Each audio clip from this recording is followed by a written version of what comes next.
Чүй облусунун аймагында поезд менен жеңил унаа кагылышып кетти. Курман болгондордун арасында 1 жаш бала бар.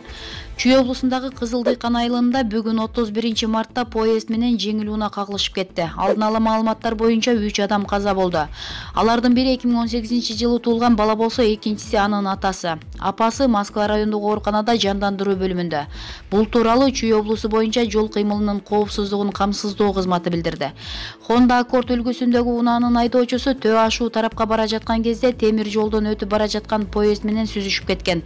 Ал жолдо шлагбаум жок. Бул жол менен айдоочу корголбогон жайдан өтүп кетем деп поездин астына кирип кеткен. Унаада 5 адам болгон. Кырсыктын кесепетинен 2 чоң киши каза болду. Андан сырткары 1 жаш бала көз жумду деп билдирди Чүй облусу боюнча жол кыймылынын коопсуздугун камсыздоо кызматы.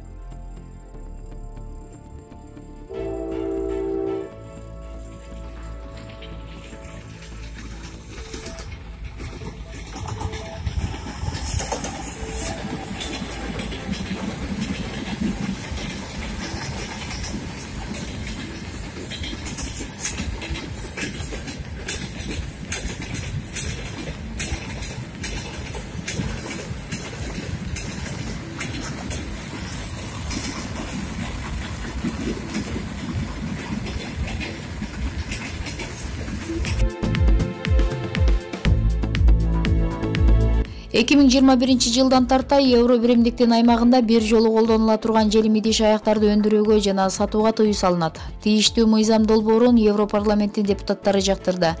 Документтин кабыл алынышы үчүн 560 депутат добуш берсе, 35-и каршы болду. Дагы 28 депутат бейтарап позициясын билдирди. Документке ылайык 2029-жылга карата Европа өлкөлөрүндө кайрадан иштетүү үчүн чогултулган желим бөтөлкөлөрдүн көлөмүн 90% көрсөткүчкө жеткириш керек. Мындан тышкары документ балык уулоо үчүн деңизге жайылган торлордун жоголгондугу үчүн балыкчыларды эмес, аны өндүргөн компанияларды акча төлөөгө милдеттендирет. Еврокомиссиянын маалыматына караганда дүйнөлүк океандагы жалпы таштандынын 85% желим буюмдар түзөт. Алардын жарымына жакыны бир жолу колдонууга арналган идиш аяктар.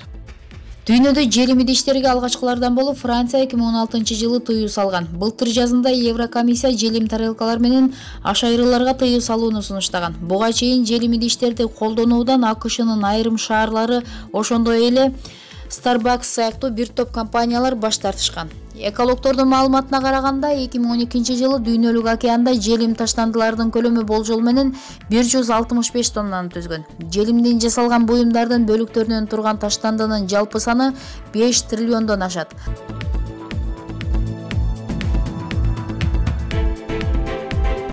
Жол кырсыгы 29-мартта кечинде болгон. Чүй облусунун Ысык Ата районунда скутер КамАЗга урунду. Бул тууралуу Чүй облусу боюнча жол кыймылы коопсуздугун камсыздоо башкармалыгынын маалымат кызматынан билдиришти. Жол кырсыгы 29-мартта кечинде болгон. Маалыматка караганда КамАЗ жолдон бурулуп жатканда скутерга барып урунган. Анын кесепетинен скутерди айдап бараткан 21 жаштагы жигит жана ага учкашып бараткан 11 жаштагы бала жаракат алган. Алар ооруканага кайрылып, жарааты таңылган. Окуянын чоо жайы талкууланууда. Орусияда сойкулуктун тарыхын көрсөткөн музей ачылды. Москвадагы уруп согуп жазалоонун тарыхы музейинин ажатканасында сойкулуктун тарыхын көрсөткөн музей ачылды. Бул тууралуу орусиялык басылмалар жазышты. Белгилүү болгондой, аны сүрөтчү жана коллекционер Валерий Переверзев уюштурган. Ал музей тууралуу экспонаттардын ар бирин бөлүп карабай, экспозицияны бирдиктүү кабыл алган туура деп ойлойм. Менимче, мындай музей ажатканада гана болушу керек деп билдирген. Жалпы аянты 4 чарчы метрде түзгөн 3 аянчага сүрөттөр, китептер, көйнөктөр жана курлар илинген. Переверзев экспонаттарды жарым жыл ичинде чогултканын белгилеген. Музейдин максаты адамда жийиркенүүнү, алданып калуу сезимин жаратуу. Маалымат булагы Супер KG сайты. Тышкы иштер министрлиги Орусия Кыргыздын жарандарына карата буга чейин жарыяланган миграциялык мунапыстын жол жоболорун кайра карап чыккандыгын кабарлады. Бул тууралуу мекеменин расмий сайтында айтылат. Белгилүү болгондой, Орусия Федерациясында жүрүү мөөнөттөрүн бузган кыргыз жарандарына 2019-жылдын 1-апрелинен 22-апрелине чейин Орусиядан чыкпай эле легалдашуу мүмкүнчүлүгү берилет. Андыктан миграциялык мунапысты колдоно турган кыргыз жарандары жогоруда белгиленген убакыт аралыгында Орусия ички иштер министрлигинин миграция маселелери боюнча башкы башкармалыгынын каалаган райондук бөлүмүнө Кыргыз Республикасынын колдонуудагы паспорту менен келүүсү керек. Ал жактан миграциялык каттоого коюу менен жаңы миграциялык карта берилет. Документтери жок жарандар жарыяланган мунапысты колдонуу үчүн Кыргыз Республикасынын Орусиядагы элчилигинен же консулдук мекемелеринин биринде өлкөгө кайтуу өкүлүгүн даярдап, Орусиядан 2019-жылдын 22-апрелине чейин чыгып кетүүсү керек.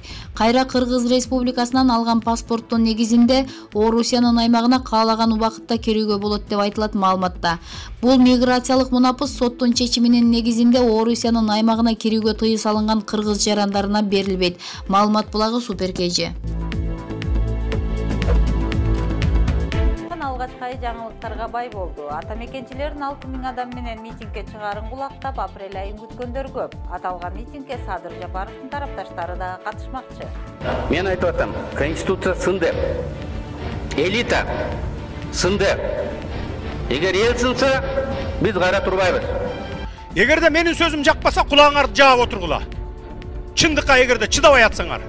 Мына мен сиздерге мындай эле айтайын. Жуманын көңүлдү бурган жаңылык айтылуу Тиматинин Кыргызстанга келиши болду окшойт. Демеде ит менен издесе табылбаган айрым саясатчылар бургердин ачылышына барып, жылдызга айланышты.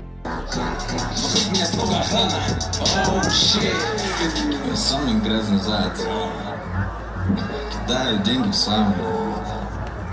Мешаю момент пускал. По приколу. Она прется с меня, как что латает ножичку.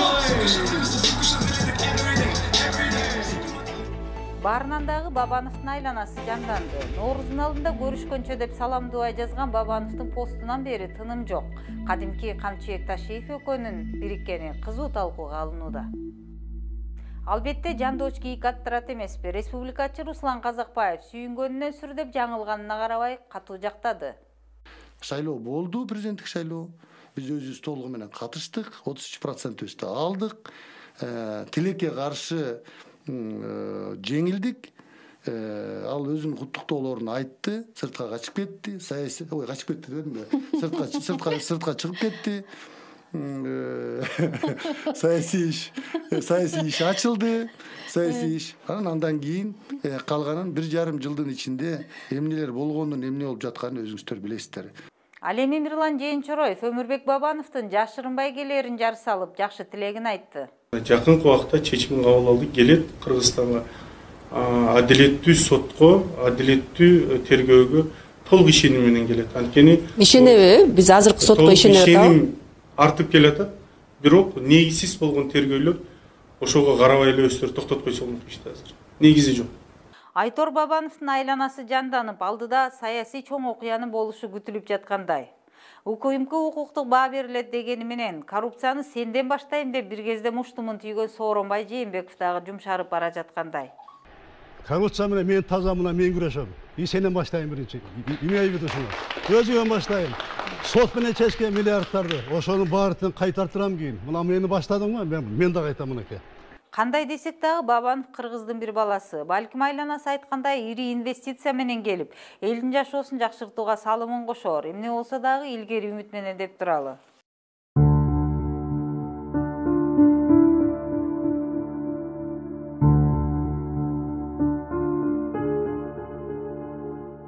Албетте жуманын жаңылыктарын Россиянын президентинин келиши жыйынтыктагандай болду.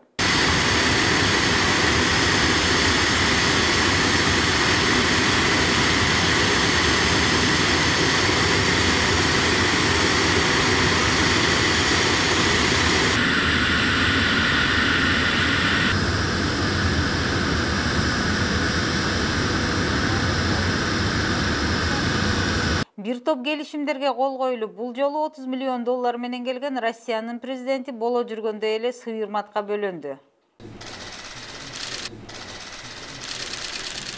Серепчилер бул адаттагыдай эле Кытай сыяктуу ири державаларга чөлкөмгө ким кожоюн экенин билдирүү таасир экенин айтышты.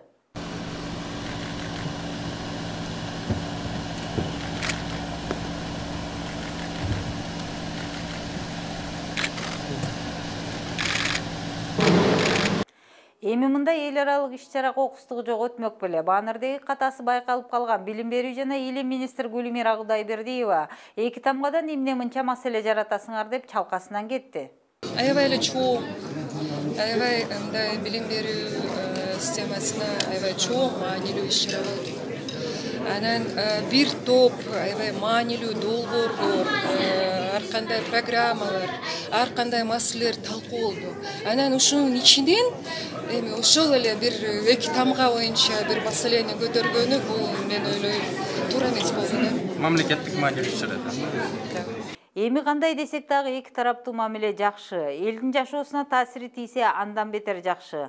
Бирок биздин билишибизче, Якутиядагы кыргыздардын маселесин эч ким деле көтөрүп чыккандай болгон жок. Якутиянын башчысы Айсен Николаев мындан ары мигранттарды тамак аш жана транспорт тармагына ишке албай турган указга кол койду.